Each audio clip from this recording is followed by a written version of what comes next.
Imagineu que un dia comença a ploure i no atura. Passen setmanes, passen mesos. Quant de temps creus que trigarà el món a col·lapsar?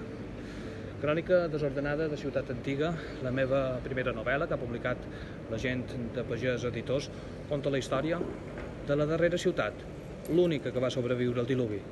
De la meva, un lloc habitat per gent hermètica, obstinada i somiadora, per un exèrcit d'infants descalços que defensaran aquests carrers a pedrades, lluitaran contra un nou ordre, contra el poder de pensament únic que s'ha refugiat dels elements a una xarxa infinita de túnels de vidre.